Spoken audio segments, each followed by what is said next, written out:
All right, let's go, man. We'll be back at it. Hello, world. It's another episode of Models Talks, baby, the safe place for keeping it play where we keep it kosher every time, all the time. It's episode 101. We're back Oh, at it new again. season? Huh? It's a new season. It's a new season. We should have some more cohesiveness of when the season stops, but whatever. Season 3, baby. We back Stop. at it again. Stop. uh, back on Zoom, but we'll be back in person again. But we took a week off. You know what I'm saying, from our 100 episode to let the body recharge, let our minds recharge, let our creativity recharge. We'll be back at it, man. So how That's you what been, you did. Terry? That's what I did. I'm good, man. I'm good. Tired. I had a couple days off. I ain't work on Friday, so I was off for like Friday till. So going back to work after that, that long weekend. That's how I feel right now. Yeah. I mean, how was it, man? You go back to it. Everybody was like, "Hey, man, I missed you." They always, what'd you do with your week? I'm like, nigga, none of your business. Don't be asking me what I did. And then, bro, I hate when niggas try to count your days. It's like, oh yeah, you had it. I'm like, bro, don't count my days, bro. I wasn't here. I know you knew I wasn't here because it's not like we got a big my location. It's not like there's a lot of people, but it's like, bro, I don't like you clocking me, bro. Like, don't clock me. That's the one. That's a good thing about working from home right now is that you're off and you just come back and no one you're just back online again. Like no one really goes out the way to chat you and say, "Hey, man, how's your weekend been?"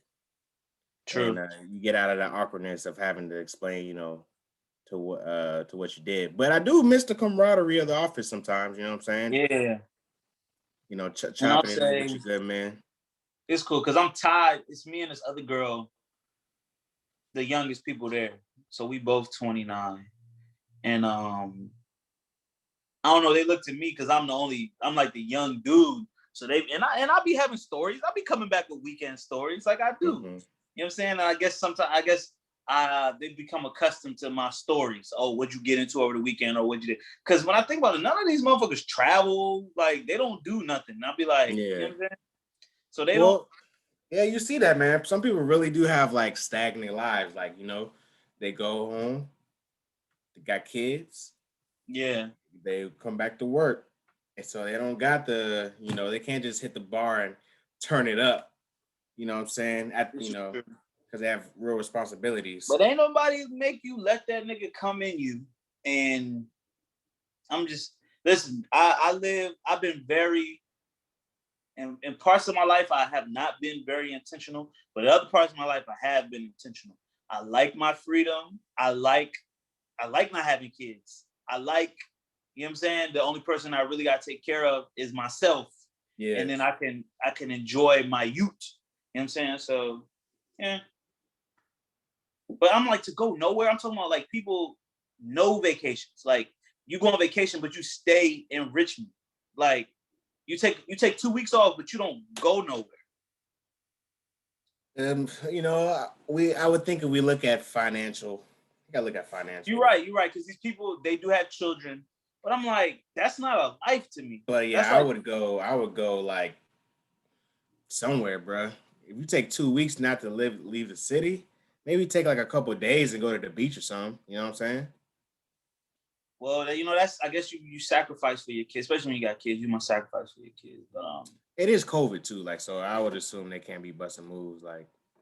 Even before that, COVID's been 1 year. I've been at this place for 3, going on 4 years. Same type of vibe.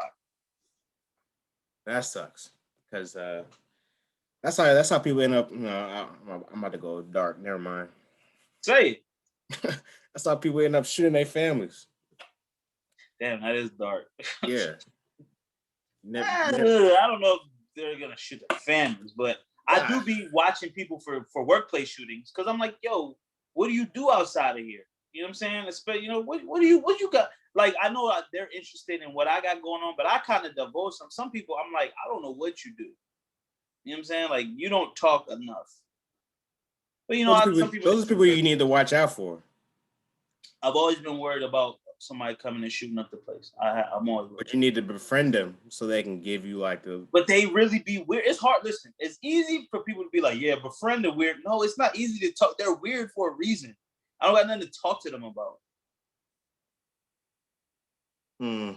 Oh, just befriend the school shooter.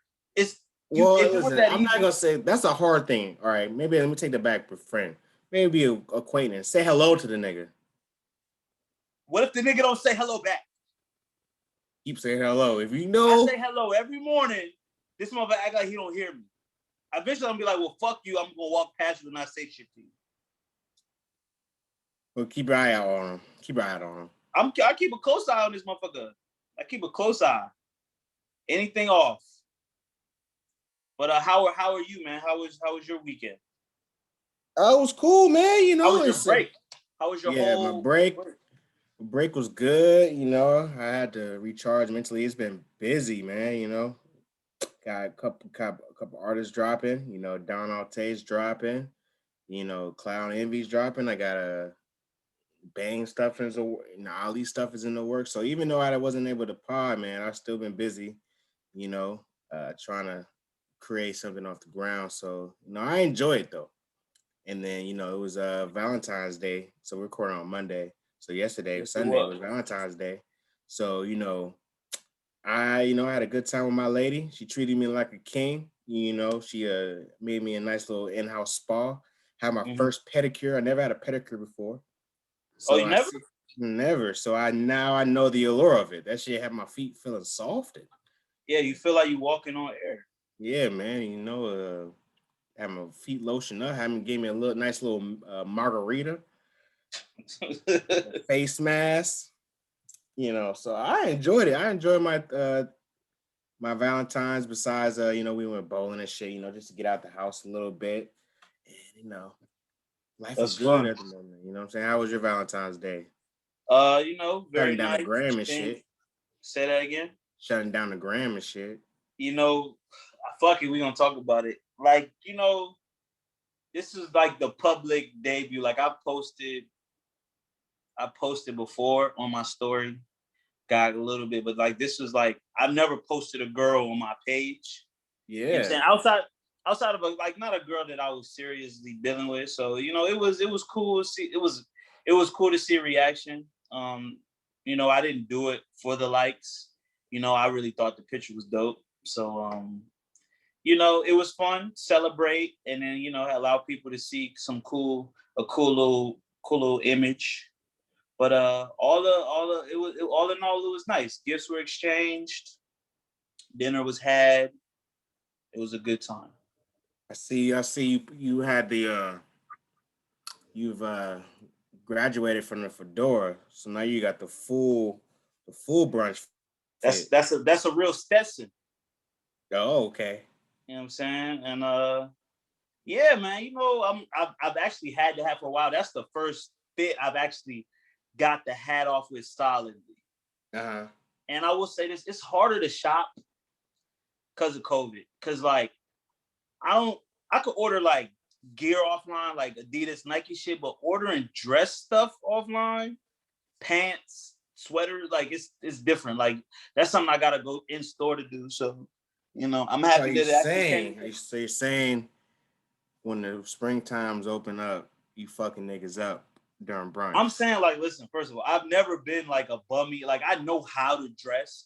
It's really at this point in life, this is about having bread to really do the stupid fly shit. You know what I'm saying? Like, keep it basic. I know how to look clean and all shit like that. But like, for real fly shit that people is gonna admire and like be like, nigga, that shit's hard. You're dropping bread on me. You know what I'm saying? Like, whether it be a designer shirt or pants or shoes. Or I'm just saying, like, because obviously everything don't gotta be designer, but something throwing in a designer, it helps with outfits. You know what I'm saying? People like, oh, I got this Amiri thing on, oh, I have this, you know what I'm saying? I have this Lanvin shit on, or, you know what I'm saying? It just brings, it gets the suckage higher. You high, like, oh, nigga, I seen you with the off-white, and niggas is gonna suck you, and bitches gonna suck you.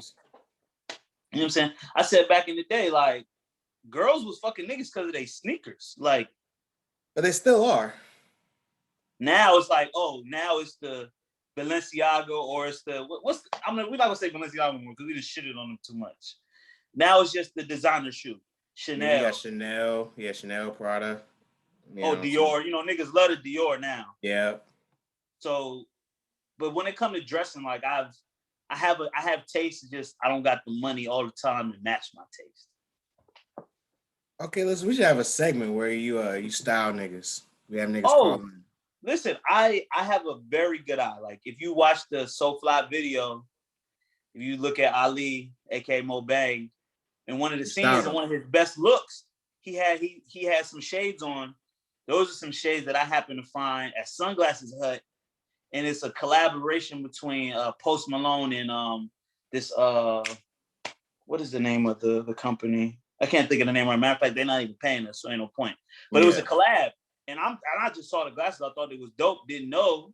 I look at the glasses. Oh shit, it's a collab with Post Malone and this brand. So listen, I can get you together. Give me the budget. Listen, speaking into existence, man, you might have a career on the side. 'Cause a lot of niggas Oh, need help, a lot of niggas styling. need help. And listen, I might need to want to consult some of your artists because I seen one of your artists and it's little things that Mm-hmm. like the idea is there, but little things could throw off a look, especially when you're an artist like a rapper or Yeah. R&B singer. You kind of everything kind of gotta be right. You know what I'm Mm-hmm. saying? A little thing that catch your eye wrong, it'll fuck it all up. I definitely agree, man. We could talk about that, because what I as a manager, it's even though I worry about the music, the look is just as important. Mm-hmm. So, if I'm focused on getting their music out to other places, I could be slipping on, how they present themselves to the world. And especially that's why artists have people to do that for them because, bro, they spend all of their time.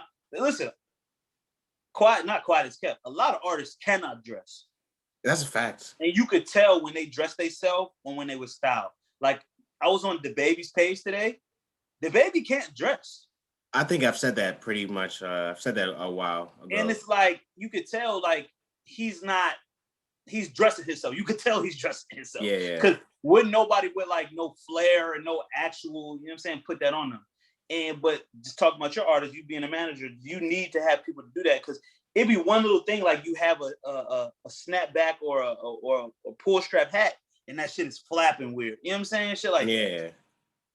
Listen, speaking to this, I might got some work for you down in the pipelines, brother. Oh, listen, you give me but I could do it because like getting out there and actually shopping. I love shopping. What? Shopping is fun.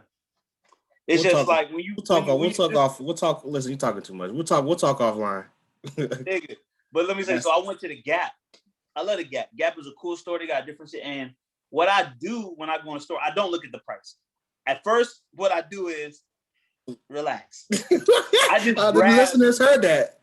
I just grab everything that I like. Okay. So if I'm looking for a shirt, I'll just be like, nigga, don't worry about the price. Just grab what you like. And then look and then be like, okay, then once you got everything you like, you start trying everything on, and then you look at the price, you be like, all right, well, nigga, this is out of the pocket, nigga, I'm not gonna get that. Doom. And then also always go to the clearance rack. Pick from everywhere, but then identify where the clearance is at. Yeah. And then once you identify that, then try to find something cool from there, at least two things from there, and then you can gauge it. And shit, the flyest shit might be the most expensive shit, and you might not be willing to spend that money, but then you be like, okay, well, this is the non-expensive thing, and it's doable. I'm gonna get that. Cause there ain't nothing like a thrifty player. Oh, listen, frugal is the name of the game. You feel me? I'm wearing a $12.99 Target shirt right now. Target's the plug. Listen, and I'm cool with the little nerdy bro. This shirt, I'm wearing this shit to sleep, and then it's cool. I could be out in public with it like one or two times, and I only spent $12, bro. $6 every time I go out. Boom. And then if you know, you know what I'm saying? You got the avatar. Yeah. Shout out to all the elements. You know what I'm saying? I saw a tweet recently. Somebody was like, I'm in the stage of my life where I'm in between where I'm at, where they said fuck it and I need to save. Mm. fuck it, I got one life to live, or let me save this bread. I'm in between there. And that's a tough place to live because sometimes I do want to say fuck it and buy something that I probably will regret right after buying. Because you're like, fuck, I can't spend it when I'm dead. But then then a week later, you're like, nigga, I'm still alive. And I got like, well, I didn't die, my nigga. I need that $200 for something right now. Yeah. I'm definitely in that point in my life. Oh, and since we talking about clothes, I won the sneakers joint today. For what? I got the Griffies. Oh, word! I saw the job, man. Congratulations to you, man. You won something on sneakers. I hit on sneakers, and bro, it's always when, like, I play just to play now. I feel like it's like, oh, let's see if I get it. And of course, when I least expect to get it, of course I get it. So, I mean, listen, I saw the Griffies. I was like, damn, man, like that's a flashback to. That's a high school. I think they came out. High school. When did they come out? 11, not 11, but them shit, bro. I wanted them and I never got them. That's the flashback, boy. I saw them joints, and I jumped on the app to get the Carmines. And then I realized I was like, yeah, bro, them shits. Those are hard. Those are hard, but it's like winning on that shit. It's rigged, bro. It's rigged. I hit twice. I hit twice last year, like in a week, in a 2-week span. I thought I regretted it, but I was like, fuck it. I was in that I got one life to live phase. So, but just to bring it, you see how Black people have made it such, bro. Sneakers. Black people have pushed the sneaker game to where they pushed it. Period. But also, we're gonna take Spanish people there, but like hip hop in general, hip hop culture, the Black culture has pushed sneakers to where they pushed it, and now it's so hard to get the fresh. Like, just as a regular bystander, like, oh shit, those are some. It's not like you can just go to the store and get a release. You can't. We talked about how the sneaker game is fucked up. It's just crazy. Well, this is why Black people in general need a cut on everything in this country. You know, just like how my man Franklin said, you know, I need a cut on everything you get.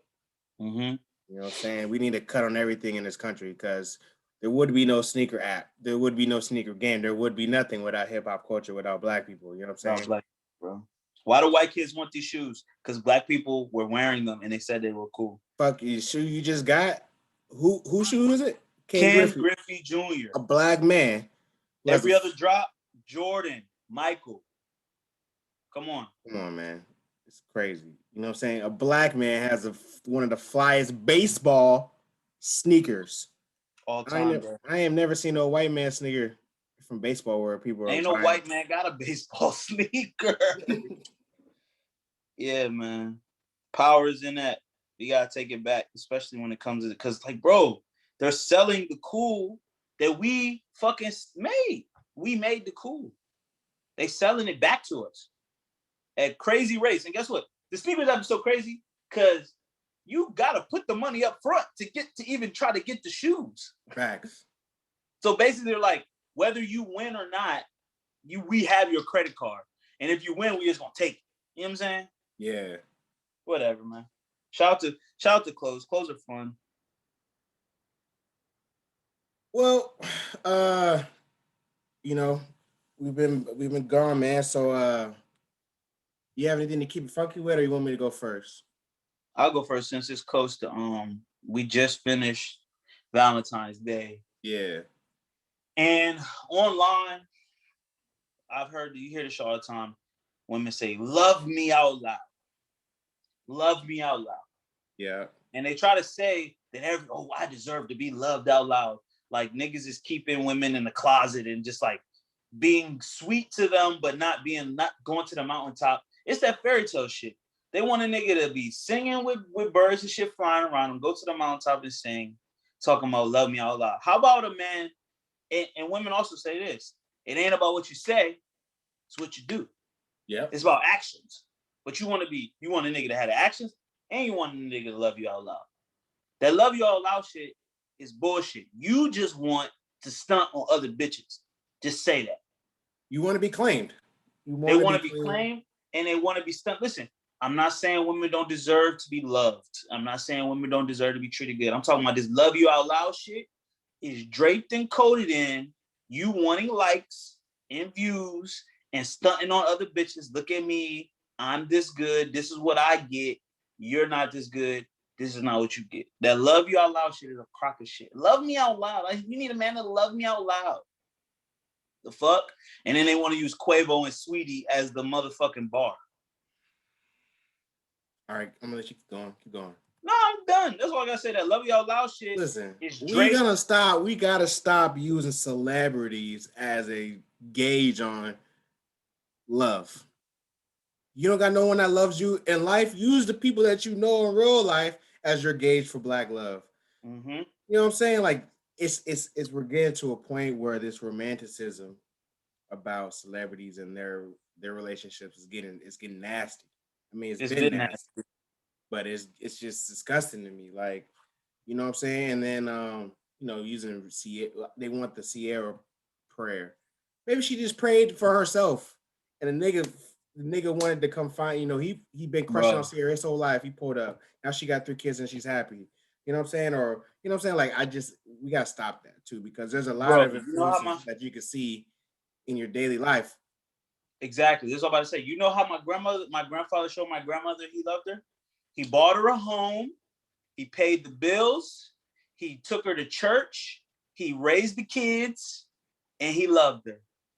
And then none of that shit get posted no fucking where.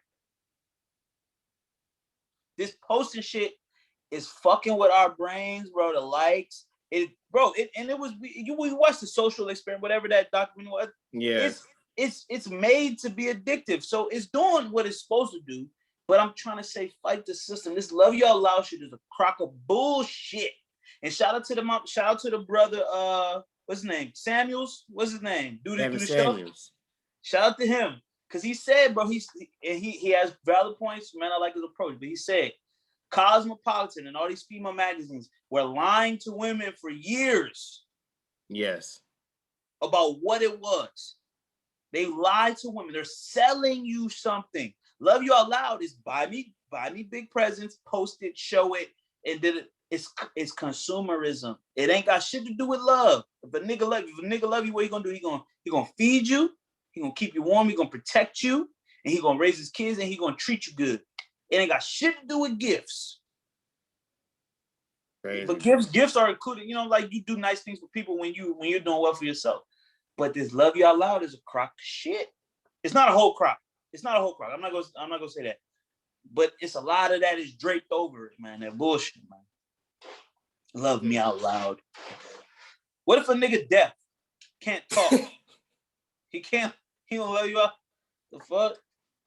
He can't even hear that shit. And it's just like, and nothing gets people to do this. But shouting happy birthday out to your mother on Instagram. Your mom ain't got a goddamn Instagram. What? Loving out loud. What does that prove? What does that prove? Your grandma's 90. She don't got a fucking Facebook.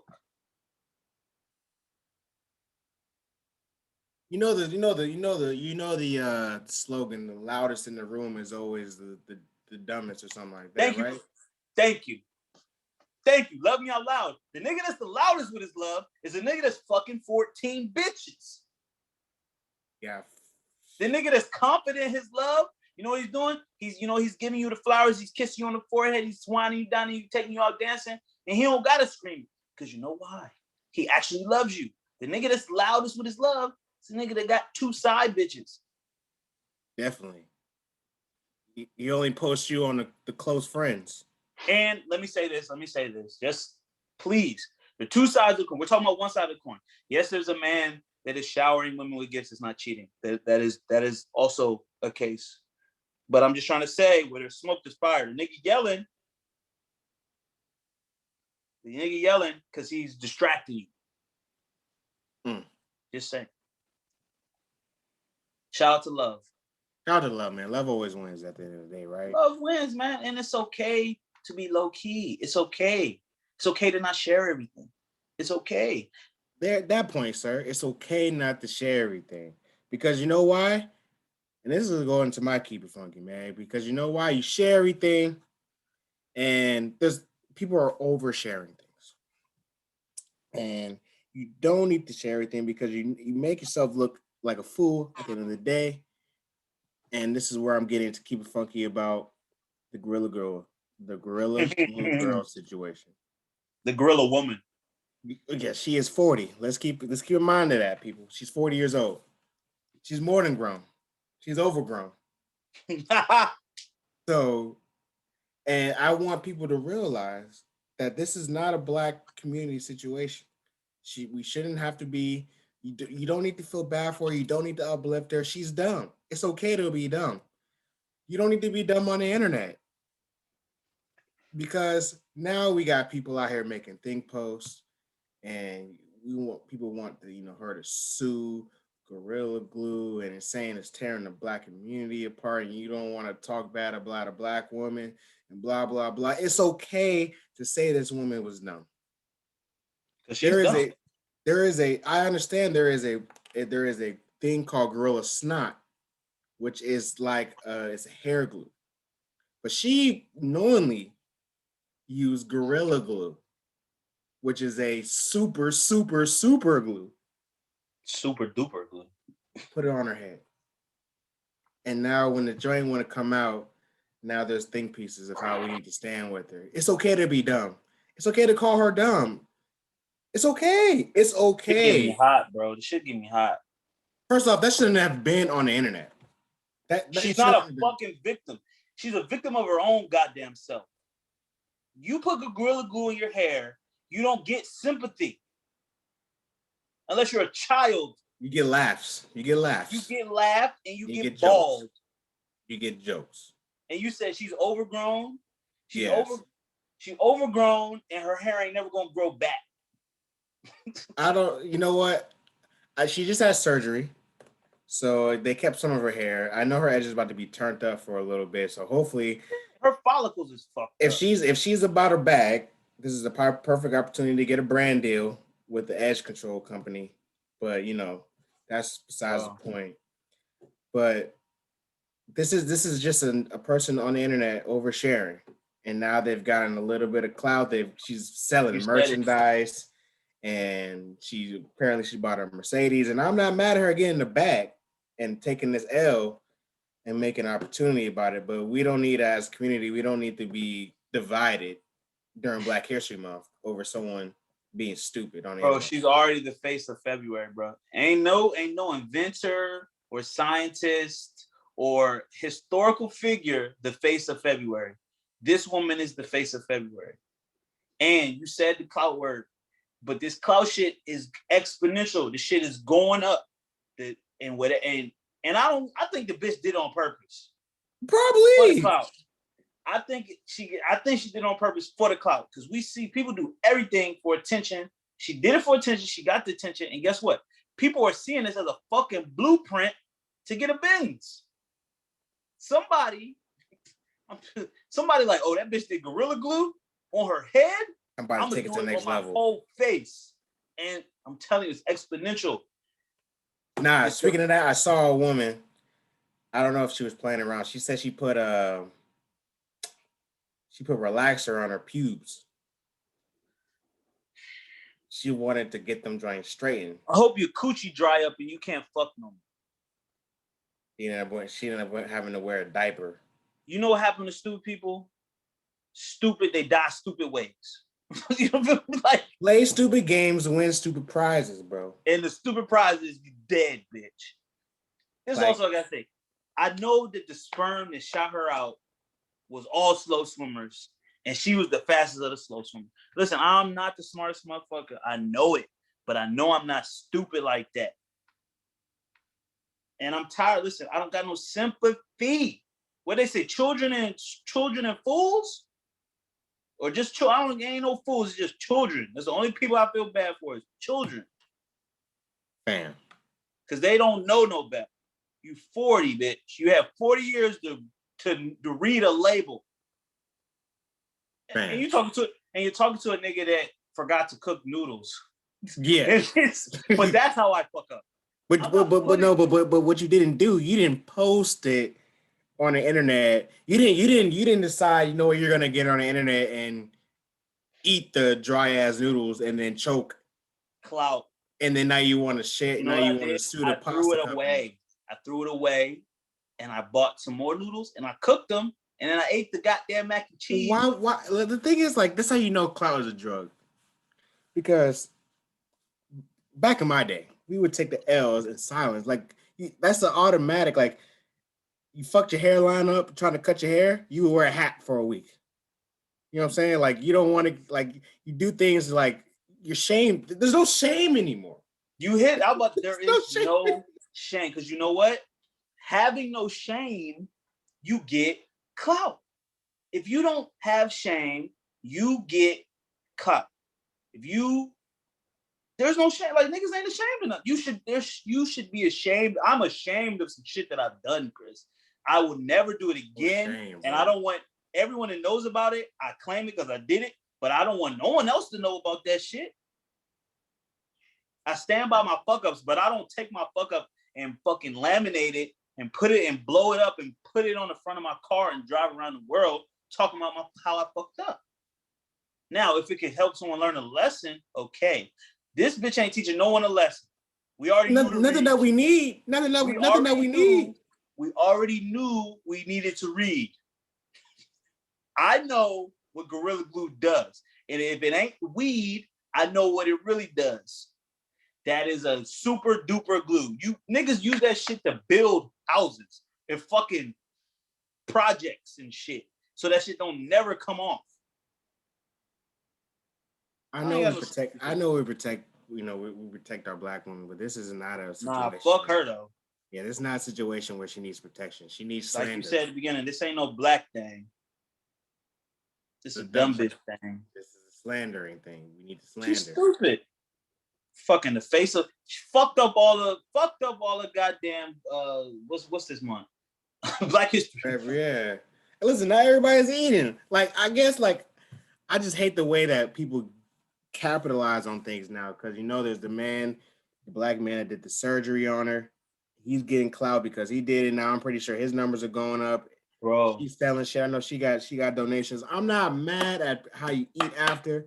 I'm just mad at the way you try to eat. Nah, bro, but I would say this: it's a human condition. I'm not surprised. I'm just tired. I'm just tired. Yeah. Just tired.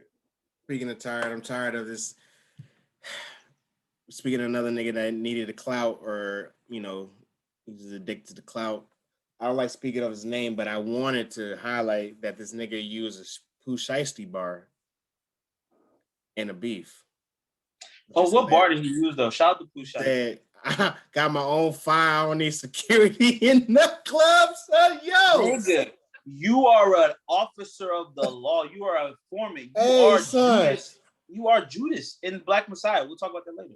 Hey, son, I just been so weak at that part. Like, I've never been in no beef where a nigga use a bar in the middle of the. I got a question.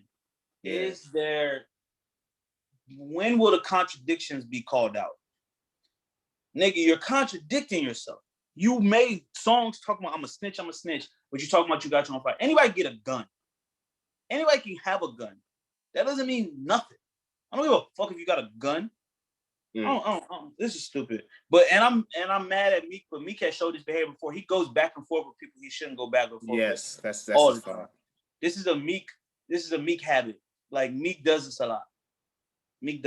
So and just when security in the club. And just when I was like, damn, we ain't heard nothing about this nigga in a long time, maybe it's over. Come on, son. Now I seen some shit, bro, the nigga Tekashi was on Academics trying to talk about the industry is rigged, this fake. Bro, stop trying to nigga. You made it. We know this shit is fucking fake, bro. Like, what are you talking about? We are in a capitalist society, America, consumerism, buy low, sell high, exploit. We know what this country's based on. People get exploited, and the people who are doing the exploiting make the money. It's America. The bitch that put Gorilla Glue in her hair even know that shit. Yeah. Because she exploited her fuck up. She exploited her damn self. She exploited herself. Yeah. Literally, she injured herself, then came up off her own injury. Which is an old con. That's an old con. Bro. Like, what if they could have? I don't even know. Like, if they could have shaved her whole fucking head off. I know that they saved some of her edges or whatever. Well, imagine she had to be super bald, like, or like imagine they couldn't do anything, or the only way to do is burn her hair off or some shit. Like, it could have been really bad. Bro, do you feel bad for them niggas in them clips on ridiculousness that jump off of buildings and shit? I don't. Yeah. I don't feel bad. Do you feel bad for mountain climbers that try to climb Mount Everest and fucking die? No one told your ass to go up Mount Everest. Yeah. There's a place on Mount Everest called the death zone. It's because you're literally dying the whole time you're up there. Your body can't handle it. But people do it because they got a death wish. She had a wish to be bald. And she got it. Like, what the fuck? Yeah. I can't call her enough dumb bitches. We should name this episode Dumb Bitch. We could do that. We could put the asterisk on the bitch part. Yeah. I mean, speaking of dumb bitches, I mean, we could talk about Judas and the Black Messiah. Yeah, man. I really think we could have a whole episode on this shit, man. Shout out to the filmmakers who just the film just came out on HBO Max. I believe Ryan Coogler was a producer. I'm gonna get all that shit, but I watched it yesterday. Amazing film, historically accurate, great actors, great story. I like I especially like the actress that played Fred Hampton's lady. I don't know if she was his wife, but and just like I kind of knew the story of Fred Hampton, but I didn't know I didn't know that how much power and influence he had at such a young age. He was killed at 21. He was killed at 21. And that shit is just dope, man. And then obviously the Black Panthers, the organization, seeing how the government targeted them and how they infiltrated them with other Black people was just, it was good to watch, man. Not good to watch, but it was very informative, and it just it makes you heighten your awareness of the shit going on in the world. Like, of course, positive things that go against the system, they're gonna break down and find ways to infiltrate. Bro, he got sentenced to 5 years for stolen ice cream. Doing everything. What kind of system is that? He's $70 worth of ice cream. They said he stole. Fuck out of Max, bro. I'm trying to get all the information on the joint real quick just to read it all. I mean, yeah, without spoiler alerts, I mean, it's not really a spoiler alert because this is historically this happened in real life, so you can do the research yourself, so we don't need to spoil anything. But, of course, the big man calling the U.S. government got a problem with niggas when they bring other people together besides just themselves. So I think they were cool with the Black Panthers like doing whatever they do together, but when he started bringing the poor whites and the Puerto Ricans together and they created that Rainbow Coalition, that's when they put the pressure on them. So it's just like anything, like when MLK was trying to do when he started doing the Poor People's March, the Poor People's March or whatever. When he started, moving away from race and into classes, and that's when they got him out of here. And that's the problem. That's when the overlying issue, besides government and division between Republican and Democrat, whatever it is when you realize this shit is bigger than us, and it's not about your black or white. It's not even about MAGA or Donald Trump. It's about they don't want nobody to get over they don't want the people to eat, the majority of people to eat. That's when they're gonna start offing niggas. You know what I'm saying? You said it right there. The people. That's why power to the people is the biggest thing, is the theme and the slogan for Black Panthers, because there are way more people than there are people, the ones at the top. Yeah. Without the people have the most power. It's just about coming together and unifying. That's a tough thing to do. It's very tough, but you see why they strategically kill who they kill, because there are people that are gifted in a way to bring people together. We saw how gifted Fred Hampton was at speaking his consciousness and passing it along to other people. To be that young and have that much awareness and consciousness of the system that he was within, and to be able to articulate it to people to change the whole way that they thought, that's power. And that's why they were scared of him. And that's why they were scared of Martin Luther King. That's why they were scared of Malcolm X. That's why they're scared of every person that they take out. Because it's nothing for you to reach that level of consciousness, but for you to bring everybody along with you, and then like you said, bring everybody together on one accord, which is why the Democrats hate or Trump so much. Because fuck what you can say about Trump. He brought those people together, and they made actions happen. Obviously, no one supports none of this shit they did, but his power is undeniable. Yeah. He's spewing that. Obviously, we're listening to it, and we have discernment between right and wrong and moral and immoral. And these people are fighting an immoral fight. What are you fighting for? You have all the privilege, you have all, but not the poor ones. But the poor ones are the ones that get manipulated. But like, bro, you're getting manipulated by privileged people to fight the fight for them, to get them elected into office, to keep taking money from you and to let you die. So, I mean, Fred Hampton was the story is crazy. The way that they did it was so fucking cold, my nigga. Like, they literally came in his house shooting. Like, they did a home invasion. Yep. And murdered a nigga while he's asleep. Yeah. Yeah, not to give away the movie. Spoiler, like, bro, like. Not spoiler, it's real life. It's real life. There's a post on Tumblr. I'll post it to my Twitter, but like it's a series of tweets that came out a while ago just telling the story of Fred Hampton. And obviously if you watch the movie, you'll know the story, but you know, just seeing it in black and white is also helpful. Yeah, man. Oh yeah, let me just say, so the producers were Shaka King, Ryan Coogler, and Charles King, and it was directed by Shaka King. Actors who played Fred Hampton, we had Daniel Kaluuya from Get Out. What else was he in? He was in Black Panther. Lakeith Stanfield also in Get Out, numerous roles. The Range as the man. Lakeith played this role so well. I'm starting to hate that nigga. Oh, bro, he was bro. I hated him the whole movie. Let me just finish the cast. Deborah Johnson, who played Dominique Fishback. Is her name Dominique? Yeah, Dominique Fishback, who played Deborah Johnson, and then the white dude Jesse Pellams, who played Roy Mitchell, we've seen it. I've seen it on Twitter all the time. They're like, yo, this motherfucker plays the worst niggas. Remember in Like Mike? I forgot he was in Like Mike, and he played the bully. Yeah. Also Ashton Sanders, everybody knows him. He was in Moonlight. Algie Smith, who was in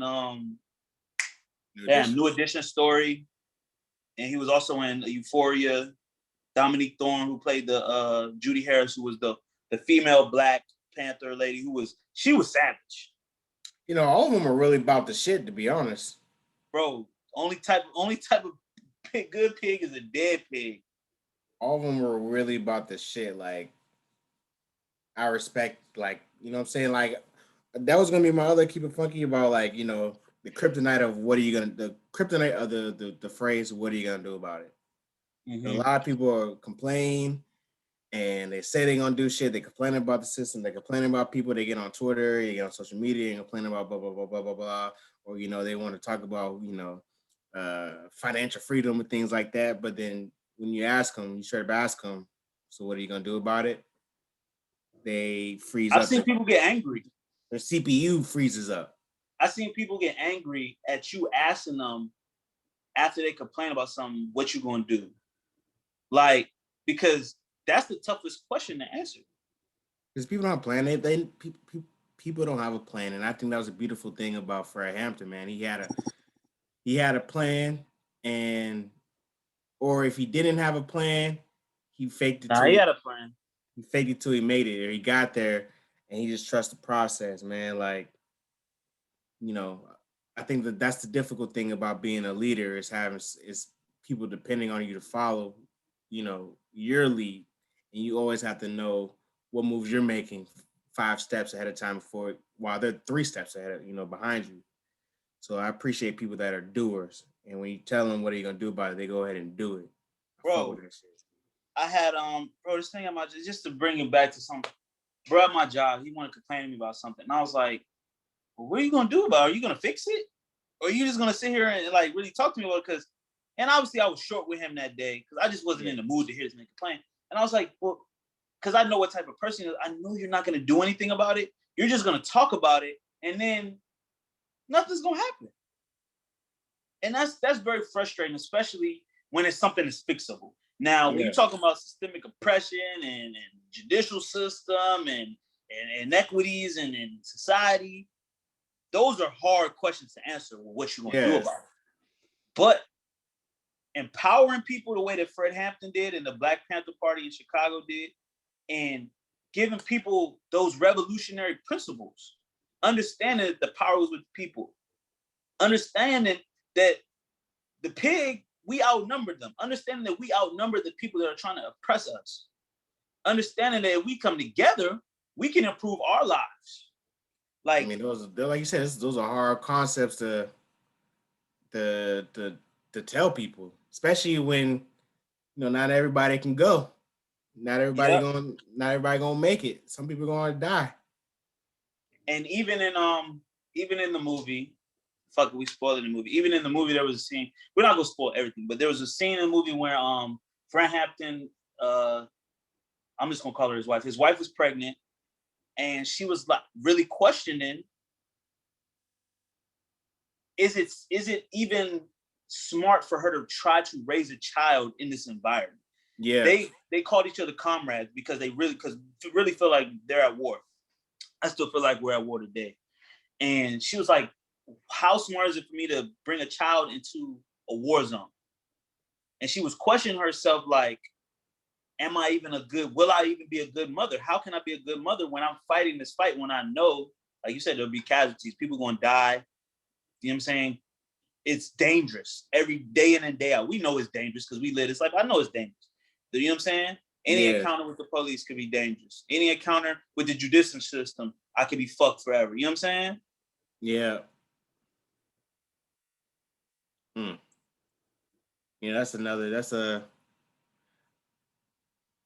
this Fred Hampton movie, man, takes me into like a age-old question, and it kind of leads into the other movie you wanted to discuss, which is Malcolm and Marie. Which is like Black trauma is a $1 trillion business, man. It's a business that no matter how much we say we want to get away from, we want to have original stories. And I think there is a crop of directors that are trying to make original stories, but that Black trauma is just so easy to go back to, man. You know what I'm saying? Yeah, because it's so recent and there's so much detail in it. Like, you think about that was in the 1960s. Was it in the 60s? Yeah, it was in 1960s. That's my mother and father were alive. You know what I'm saying? Like, yeah, my grandparents were living. You know what I'm saying? Like, these people are still around. Like the dude who played the Keith Stanfield played William O'Neill. He did an interview in 1990 where he exposed everything, where he told about his role that he played in the killing of Fred Hampton. And you was born in 1990. I was born a year later. Yeah. You know what I'm saying? Like, these stories of our trauma is so recent. Like, we talk about, that's why I kind of want Black people to give each other more grace in dealing with it, because we act like, especially when Black people say, just get over it. We just talked about American Skin a few episodes ago. That's something they also say, get over it. But bro, this is people who are children and descendants of sharecroppers and people who was in Reconstruction and slavery, like, they're still alive. Like, this is not like 300 years ago. This is 170, 160 years ago. So, trauma is getting processed. And obviously, we know what sells: sex, trauma. You know what I'm saying? It's a money maker. We just talked about the girl gluing her hair. That was a traumatic experience that she just profited off of. Like, you know what I'm saying? Ain't nothing more. That's trauma is untapped. No, it is a tapped. It's like an oil well that just keeps giving, and you can pick anywhere. If it's not physical trauma, as we go into Malcolm and Marie, it's emotional. It's Yeah. emotional trauma.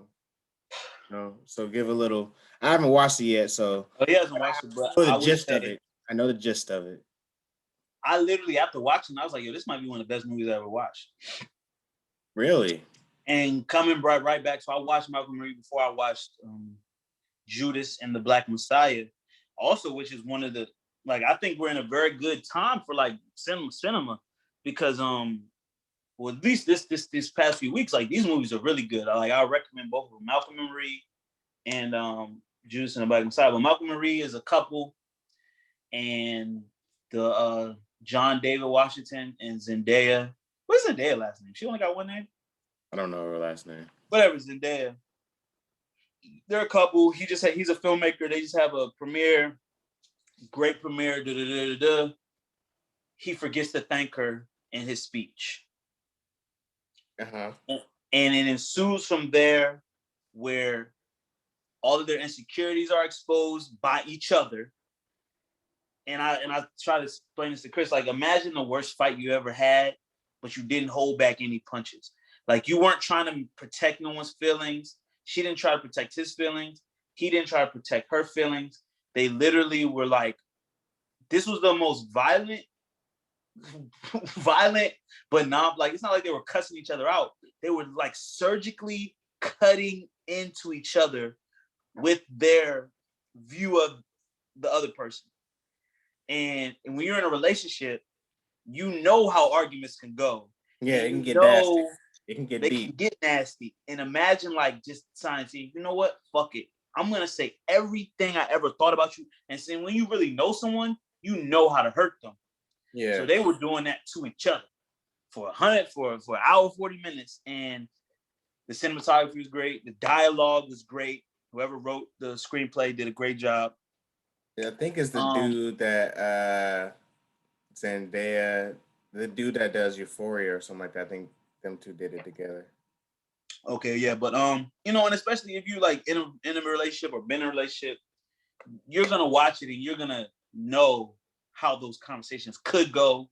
And I don't know, maybe they went that way, but Malcolm and Marie, and I like the promo. They said this is not a love story; it's a story about love, because, like I said, there is no physical abuse, but that is the only like they played with that line the whole movie. I was like, either she gonna kill this nigga or he gonna beat the shit out. Like, it was so many moments where I was like, yo, one of them is gonna snap, because they did everything verbally that you could do.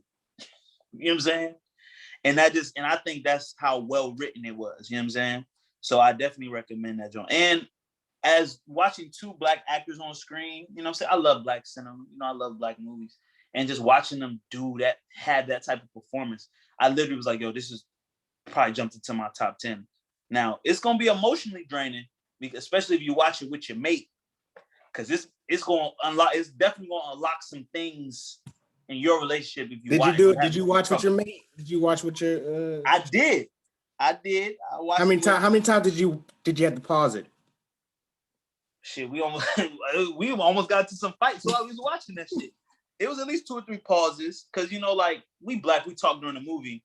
And sometimes I'm really be trying to listen, and you talking, and you might, you know what I'm saying?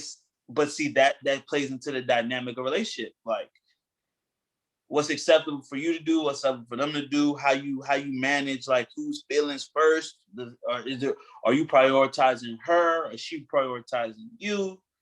I mean, it's a really good movie, man. It's on Netflix. The director was Steven Levinson, who is a white man. But it's okay, because it's not like, of course, my dog. Huh? I heard my dog was out here acting his ass off though. John David Washington. Oh yeah, man, he's good. He's good. Ever since Tenet, I've been so like he could act. He could act, because I saw him in Ballers. Did a good job playing the athlete character. Then seen him in Tenet, and also he was in Black Klansman.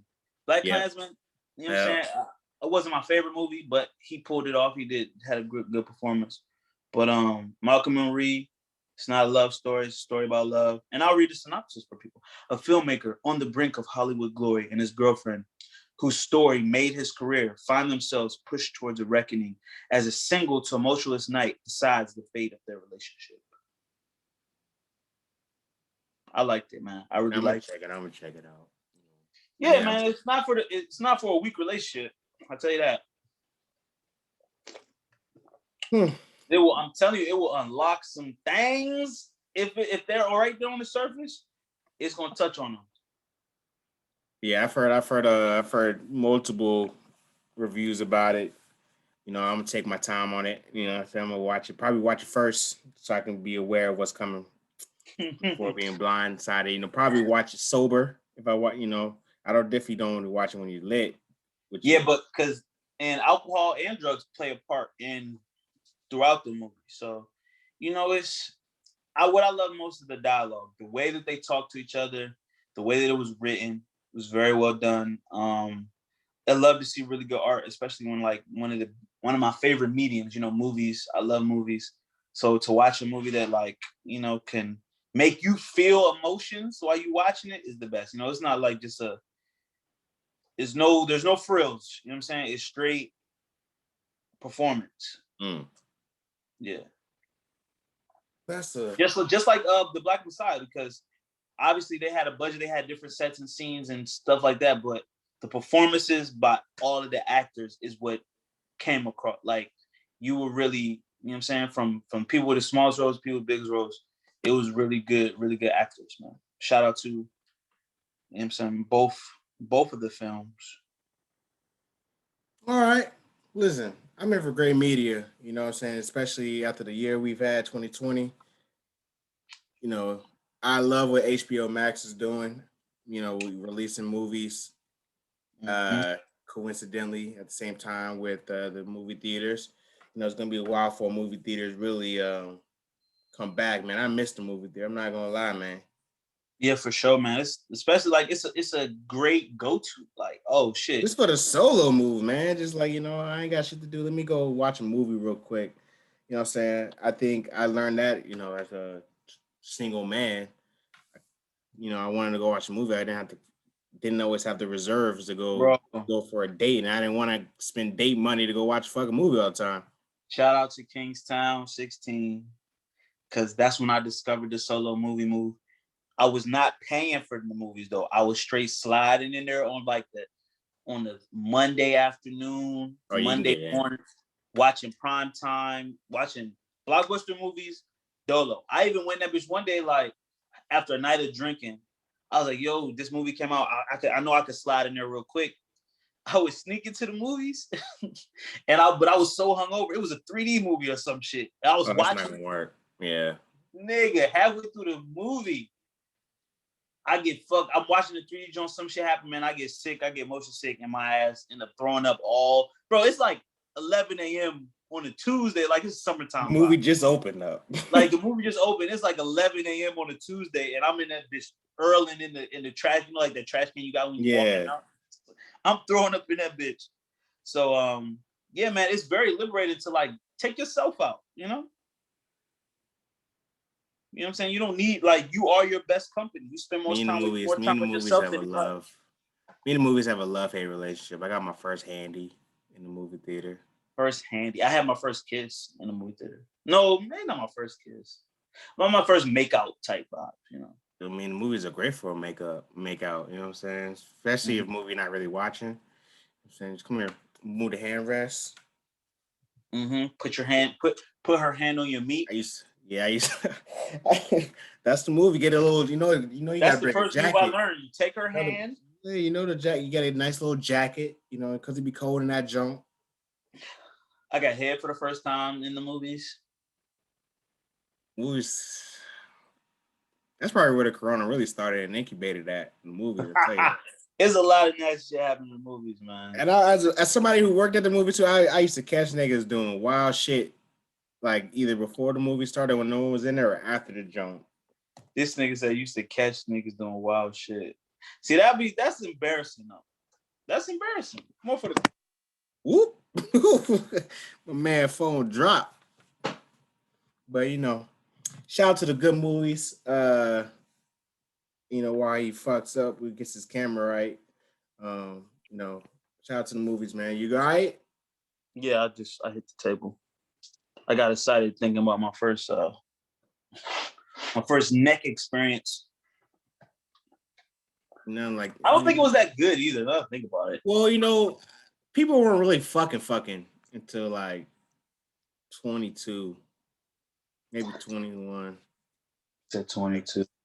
Like I wasn't in my bag till like 22, to be honest. Like I was fucking, but I didn't know like what my go-to was until about 22. Like where when you specialize, like like I'm a corner shooter. You know what I'm saying? I'm a corner shooter. What does that mean sexually?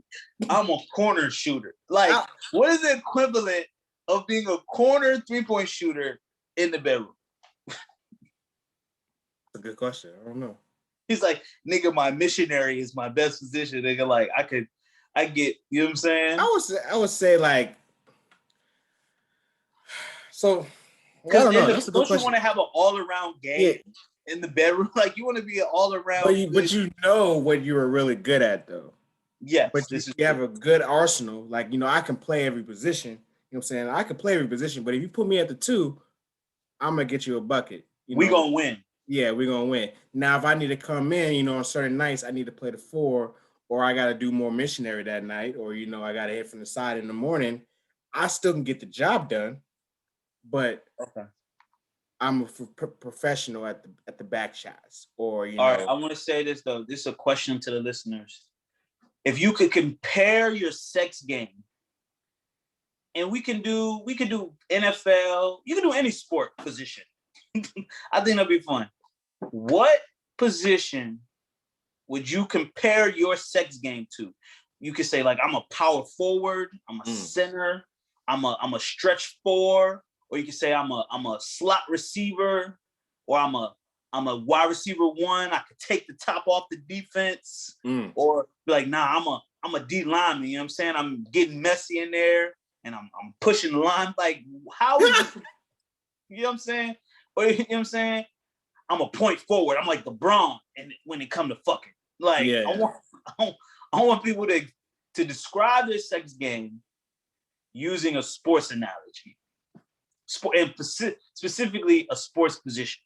Let me take a few seconds to think about that. Because like, if I would I would like to think of myself as like, I'm talking about your best, not your worst performance. Like, your potential fuckability. Like, I know that when I'm on the Henny and I took 2 puffs of the J, and I'm really, and I ain't jerked off or had sex in a week, I could perform like this. You know what I'm saying?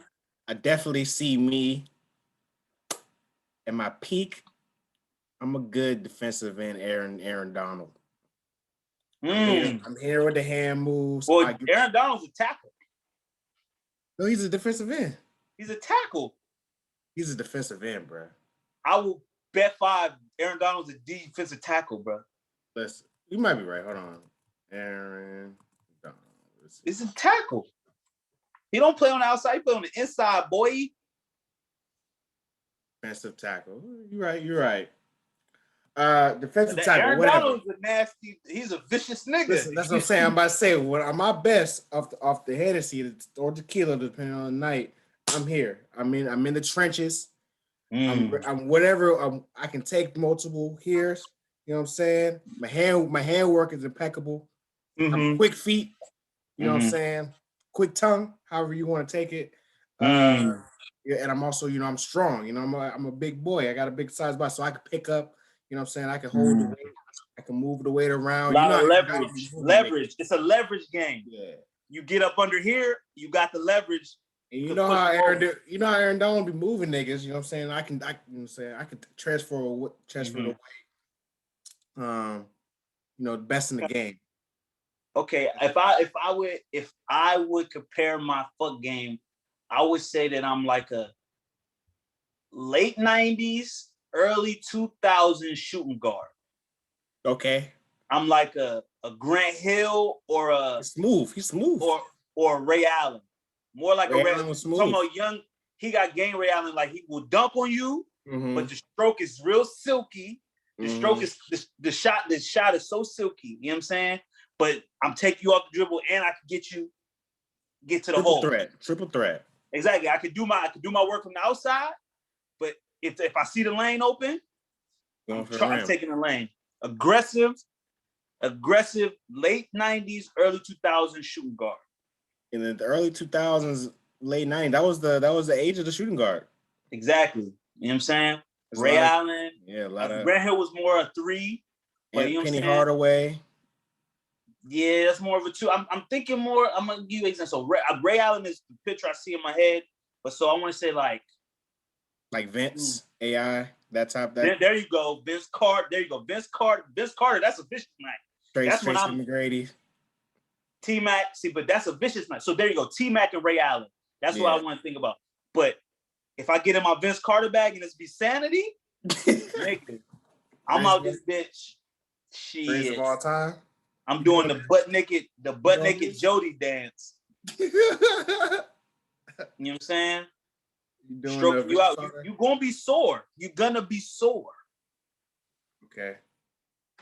Beat the pussy up in a good way. Yes. But listeners, how would you describe your sex game? This one would be good to have a woman. Yeah. Because she probably wouldn't know nothing about sports. We have to talk about like compare yourself to a reality star or like a Hollywood actress or something, you know what I'm saying? A blacktress. Listen, in the early 90s. Are you more Loretta Devine? Or are you more Angela Bassett? Hopefully you don't say Loretta Devine though. Listen, young Loretta Devine. Don't sleep on young Loretta Devine.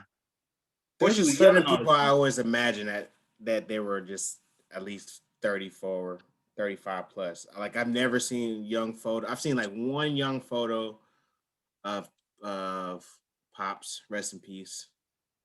I've seen John Witherspoon. Yeah, I've seen a couple young photos of Samuel. But see, think about that. If you fucking like them, that means you're masterful. You're masterful at your shit. That means you making them orgasm really quick. Like you go right to the spot and you know right where he like boom, boom, boom, boom, boom, boom, boom, boom, boom, out of there. Let's sleep. Ain't no marathon. That's a lot of power. Exactly. It's like, no, I'm not the strongest, I'm not the fastest, but I'm the most efficient. I'm gonna get the job done. Listen, efficiency is always gonna win. Yeah, like Tony Parker. I got the rings. You know, Tony Parker. Any Spurs, Tim Duncan. There you go. Tim Duncan, very fundamental, not flashy. You know what I'm saying? But you got the size. You going, it's funny. Go ahead. Where was you about to go?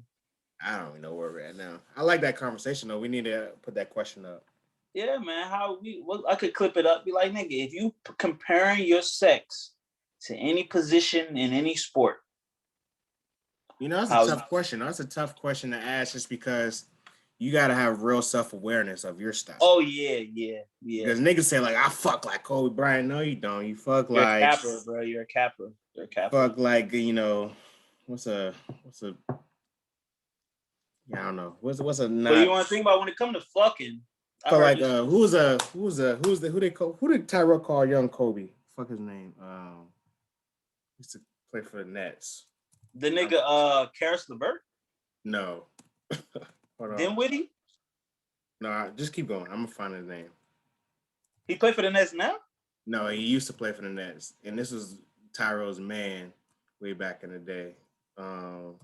Kerry Kittles? Hold on, man. I'm gonna get you the name. Okay. I don't even know what I want to talk about. What's in my notes? Yeah, man. I ain't got shit. I really don't. Let's see. Kerry Kittles is funny though. That was my Kerry. Listen, that Nets team when they went to back-to-back finals, that's when Jason Kidd was my favorite player. When he do the bounce and he do the before he shot the free throw. He's a good. If you say you felt like Jason Kidd too, that's a really good number. That's a really good person to fuck like. Yeah, man.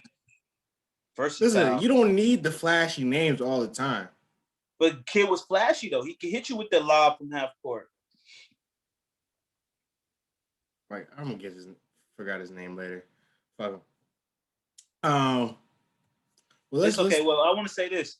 I Yeah. seen a tweet that said Kurt Angle says he took 65 Viking in a day at the height I of believe it. I believe it. This nigga was jumping off the This fucking... nigga took 65 Viking. And this picture said it all to me. I believe him. I believe him. Bro, them wrestlers, this nigga has no pupils. This nigga just is completely Shout out my man. Shout out to my man Bow Wow. He want to get in that WWE. Bow Wow been fucking too many bitches and doing too much coke his whole life, man. Like Bow Wow has no concept of reality. He made it to like the heights of Hollywood when he was a child. He's been on since like 12. He don't understand. No, since 5, bro. He was on tour with Snoop Dogg when he was 5 years old. 5. You know he got molested. Bow Wow does not know who he is relative to like the real world. He's never lived in the real world. Marshawn Brooks. Who the fuck is that? Marshawn Brooks was the player that came out of fucking he played for the Nets, and they try to say he was young Kobe. Get the fuck out of here. That's sick. He played like Kobe. He from like Jersey too. That's probably why Tyrell noticed, nigga. Yeah. But whatever. But shout out to Bow Wow wants to get back in WWE. You know, I think they're definitely building up a storyline. Oh fuck, I remember him. Yeah. I remember him when he played for the Lakers. Yeah, he had like a Kobe-esque game. And I remember him at Providence. Okay. That nigga, whatever. You know what I'm saying? People say they fuck like Kobe, but you fuck like Marshawn Brooks. That's funny. Niggas not yelling Marshawn Brooks when they shoot a paper in the trash can. You a sick nigga to yell out Kobe when you nut. Kobe! I would do some shit like that. Shit. You'd be a sick nigga with me. You can do that if you're like... Yo, when I be fucking now and I'm about to come, like, I know when I'm about to come, so I'll be like, oh, it's about to come. I'll be like, yo, it's coming. There it is. And then, like, I think I'm cool. I'll be like, where you want me to put it? Then I don't never make it where I'm trying to put it. Nigga, I'll be like, you want it on your butt? I get up trying to put it on the butt. I immediately bust. Like, nigga, don't. Porn has fucked up my head. Like, where you want me to come? You're definitely talking like Justin Slayer, dog. Oh, nigga, they never been like one time. I probably even like, okay, I'm about to come here, and I done did it. But when that thing let loose, it go where it's gone. Shout out to orgasms, man. It makes your life it makes you live longer, bro. And shout out to not being a sex addict. Yeah, I guess. What do you mean you guess? Your life will go down the drain if you're a sex addict, bro. Like you're talking extreme sex addict. Like you can't. There's only one type of sex addict, man. There's not levels to sex addict. I mean, there's probably levels, but like, yeah, there's levels of even it. the lowest level of sex addict is not a good level. What's a low level sex addict? Well, see, now that makes it sound relative because you probably want to be a little bit on the spectrum. But if you get labeled a sex addict, it's not good. No.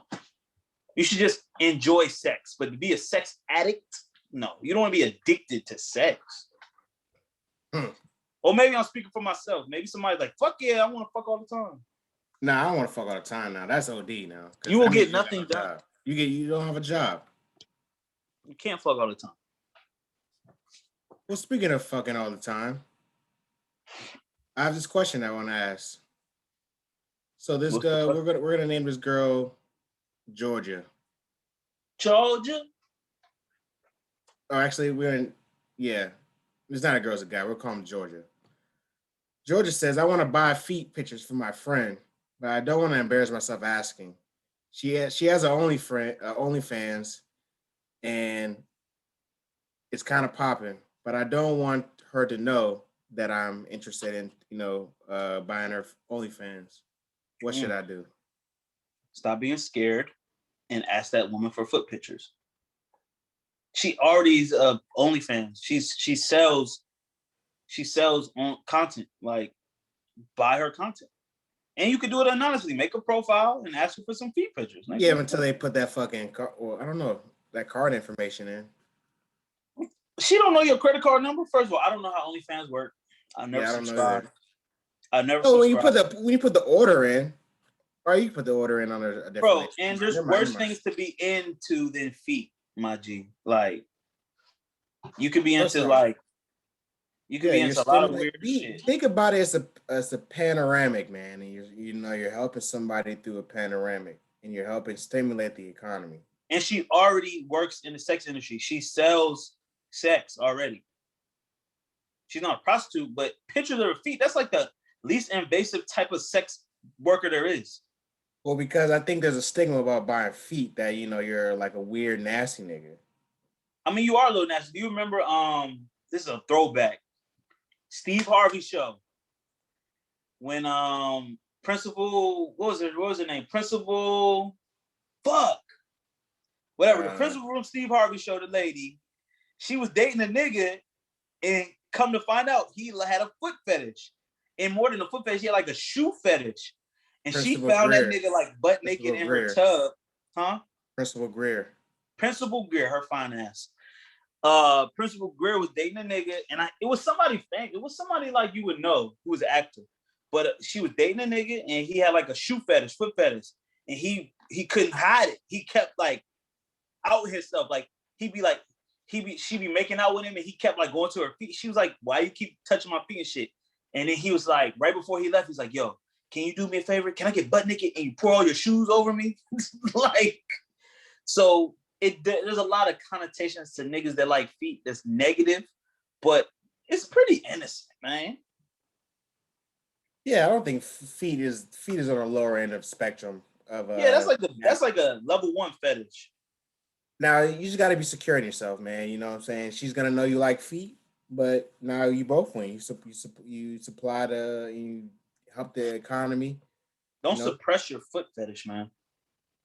Because you're gonna end up doing weird shit, like being weird on the internet and asking random people on Instagram for their feet pictures on in their comments, and that's weird. That's more weird than just buying on OnlyFans.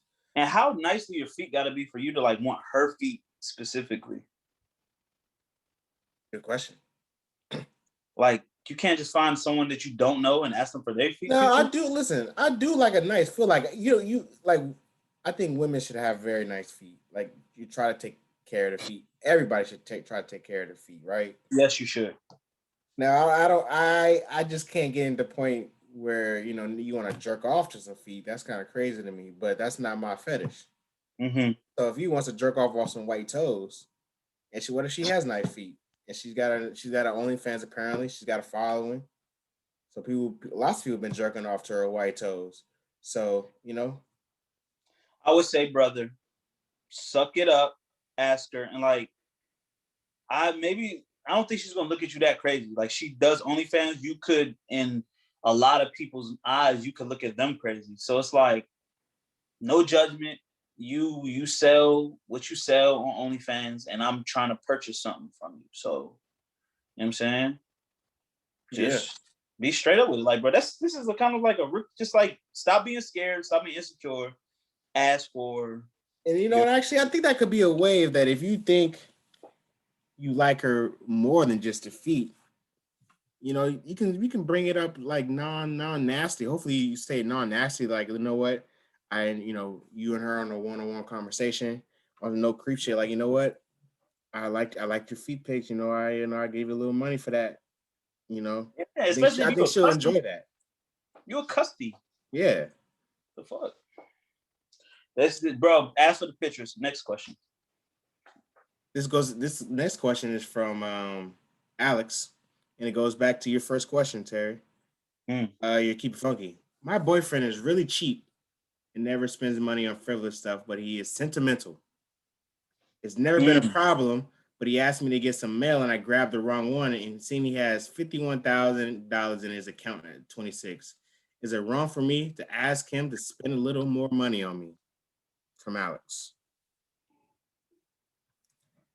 Now she's getting loved. 50 bands is cool, but it ain't like, that ain't crazy because he's cheap. That's how he got 50 bands. Like, Yeah. like you listen. At 26, for you to have $50,000 in your bank account is a very good start. Yeah. And obviously, the way that he's living his life financially got him to that point. But she wants to be loved out loud. So you want to be loved out loud? You asking the wrong guy. I don't even know how to tell you to tell a man to spend more money on you. Like, you gonna leave him for a nigga with no bread? Like, if he don't spend it, like the fact that he got it, that's how rich people stay rich. They don't spend their money. I don't know, man. I really don't know. This is what do you think? I don't think it's wrong for her to ask for maybe some, like, you know, if she wants to ask for like a bag or something like that, or, you know, she can ask him. So I don't think it's wrong to ask. You know, closed mouths don't get fed. You can also suck a little bit more dick. That's always a solution. There's always a solution. So obviously you weren't mad at him before. You didn't think he had money. And you know what? Finish your point, and I got a point. So you gotta figure out your love language. Because if you're okay, you know, with what he was doing before, just because he has a little bit more money, you know, I think you need to do some internal soul searching on what you really want from this man. Because if the love was fine before, why does it matter now that he has more money? You just want to be loved out loud so you can post on the ground. And, you know, that part. And how about this? Women, women pop a lot of shit about how they can get niggas to do shit for them. Where is your skill at right now? Yeah. Like, you got the perfect mark. He got bread. Get the money. It's not for a man to tell a woman how to get something out of a man. I don't know how to get nothing out of a man. Now, if it was a nigga talking about, I got a joint with 50,000, I might be able to tell a nigga like how to get her to buy you some knives. I don't know. You. This is the wrong question for this show. That's what I'm trying to say. Because women talk a lot of shit about how they know how to get what they want out of a nigga. All you gotta do is this. All you gotta do is that. All you gotta do is that.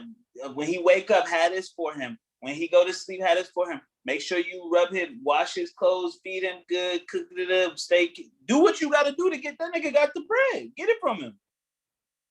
Why are you poor? That's the question you need to ask. Why are you poor? You got 51K and now you want him to spend some of that money? Why are you so poor? What are that man saving? He's doing a good job saving, like you said. It ain't about her being poor. It's like you said, like I know women like gifts. Women like gifts. They like to feel the love. Man have 51K in the account and now you want some money. Now you want more money. Now you want some of his money. When he was doing all right before. Because it always feels good other people spending their money. It feels good to spend other people's money. Get you some money. Nah, she want to spend his money. Because she could keep hers and spend his. She is getting a net gain. There's no negatives in what she's doing. I'm saying, listen, how about this? You start with the basics. You cook for him. You help him out around the house. You give him sex, the kind of sex he likes. You make sure you look nice, smell nice. Everything's up to par.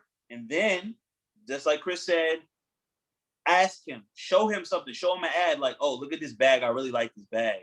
Dang, this is really, you know what I'm saying? Simple, straightforward. Now, don't be like, can you get this for me? But do that subliminal shit like, hey, look at this bag. Isn't it really nice? I want this. Boom. Don't say nothing else about it. Suck his dick real good. Fuck him real good. Next morning, be like, damn, I'm still looking at this bag. And plant the fucking shit in his brain. Yep. That's it. I like that. We're simple creatures. Yeah, man. Niggas pick up hints, I guess. I hope niggas pick up hints. If you a little aware, you know what I'm saying? Like, women don't say nothing. Once men learn, then women just don't say shit to say it. There's always something and 4 different thoughts connected to that one thing she said. You know? You'll be all right. I got one last thing before we give the lady, we let the lady go. Now that you know what this man is making, you better stop. Don't you start pocket watching. Because now he's going to know something is up. saying? You should just put it in your back pocket and forget it. You know, at a certain point, a nigga don't like is somebody watching his pocket, regardless if it's male or female. My bad, people. Yeah, male or female, you don't want nobody watching your pockets, and you wouldn't want him watching your pockets. Listen, the women out here, first of all, women are the best pocket watchers. They love to say, I know a nigga with real money. This how rich niggas move. They're supposed to be really good at figuring out who got bread and who don't. Yep. They know how to find their mark. So you got a mark. Now it's your job to figure. Didn't Cardi B come out with a movie about this shit not too long ago? That like the strippers scamming niggas. Yeah. It's Hustlers. There you go. If you got a Vic, let's not call your boyfriend a Vic, but if you got somebody that got it, that's half the battle. You found the nigga with money. Now, make him treat you good. I don't fucking know shit. Shit. Y'all know how to do everything, but then she writing a letter. He has 50,000. He doesn't spend money on him. He's cheap. He's cheap because he knows how to save money. You want him to open up his wallet a little bit? Open up your mouth a little wider. Put the balls in there too.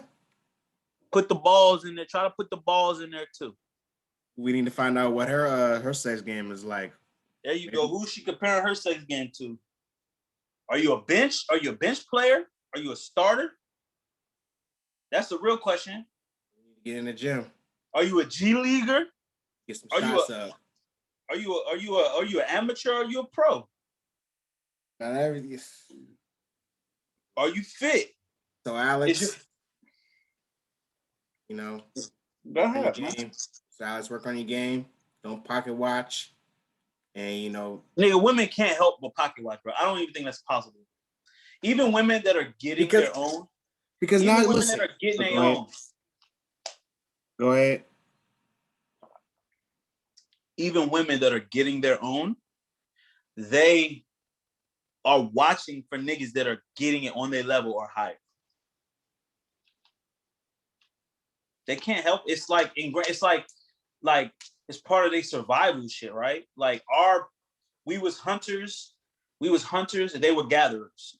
You know what I'm saying? It's part of what's ingrained into them. The men went out and got the meat, brought it back to her who was out in the garden, cooked the food. It's part of it. It's just ingrained in the DNA. Y'all look for somebody to protect and provide. Men are supposed to protect and provide. They're supposed to be good at picking out who can protect and provide. Come on. They can't help it. They smell it. That's money right there. And the pros, they do it without even smelling. They like, oh, his watch, that's a Cartier bracelet. Oh, that's the keys to a S500. I could tell that's an S500 key. That's not an E-class key. Those are pros. You don't get that level without playing in the game for at least 5 years. He's like, oh, that's a home key. He doesn't have a fob. He doesn't have fobs. He owns a house. That level of picking out certain things like a cyborg. That's 10 years. That's 10 years worth of being in the game. Like a cyborg. You know what I'm saying? Like, Dragon Ball Z with the scouter. The androids had the thing over their eyes and they were seeing your key level. Oh yeah, your power level, yeah. That takes 10 years in the game to get there. Listen, they got it. The young ones got it now. But I'll say this though. A lot of niggas, they know that it's easy to trick them. You spend money on a car, you spend money on the watch, you spend money on a bracelet, you ain't got no home. Always take her to a hotel. Why he always fuck me at a hotel? Because that nigga he got roommates. And the roommate is his uncle. We always go to the Four Seasons. Yes. Because he don't got a home. It's easier to fuck you for one night for $100. Exactly. And you know what? He got a plug. His homie work at the Four Seasons, so he get the room for half the rate. He take all the bitches there. And guess what? Don't hate the player, hate the game. Game is the game, baby. You was pocket watching. You was thinking you was getting a baller. It's okay, man. Women are expensive though. Women are expensive. Definitely, bro. Come on now. They don't even know, bro. If I just stopped counting, bro. I was like, listen, let me just stop counting because it's just gonna upset me. Like, not upset me, but it's just gonna make me think like, nigga, I done spent all this money. Listen, the two things they don't do. They don't look at the price on the menu, and they don't look at the price on the rack if they're not. Those are Chris's words. I didn't say that. I'm just saying they're expensive. Period. For you to even entertain a lady who got something about herself, you are coming out of your pocket first day. So that nigga that got the 50K in the bank, he probably coming out of pocket, but she's like, oh, I want more. Maybe. And he's smart. Keep your money, brother. Don't buy her that bad. Quick question. What do you think the COVID rate? What do you think Atlanta gonna do when the NBA All-Star game go to Atlanta? COVID rate about to go up, huh? No matter, right? The penicillin shot's about to go up. It's gonna be nasty. It's gonna be a lot of fucking. I feel bad. Like, you know, I think the NBA is gonna have protocols, so they can't be out. It's gonna be a baby boom. It's gonna be a baby boom, a little boom, and it's gonna be a STD boom, and it's gonna just be like a lot of drama. Cause you know, sex, people be getting their feelings, and then it's gonna be a lot of fights, domestic calls from the police. You know what I'm saying? When is it happening? That should happen in March, right? Yeah, it should hopefully warm up a little bit. Woo! If it's warm in March, then City Atlanta about to be on fire. I just hope everyone. We need to find a way to capitalize on that market. So what are people gonna? People gonna need like. We need to find a service that we could render during. Bro, we need to do. You remember the idea you told me? We're gonna talk off camera though. I don't remember, so you're gonna have to remind me. All right, all right. We'll talk later. Yeah, off camera. Yeah, I'm good for this week, man. You got anything else to? Nah, man. Everybody, take care of yourself. Pay attention when you drive. You know what I'm saying? Slow down. Yeah, shout out to. That's the biggest thing. It's not hard to drive in bad weather. It's that you can't go the speed that you were gonna go when the road is not wet or icy. If the road is wet, slow the fuck down. Yes. Okay. Texas has been going through it, bro. Texas has been going through it right now. Huge car crashes. Oh yeah, I seen. My homegirl is Houston. That shit snowed the fuck out. And ice too. Big ass car crashes.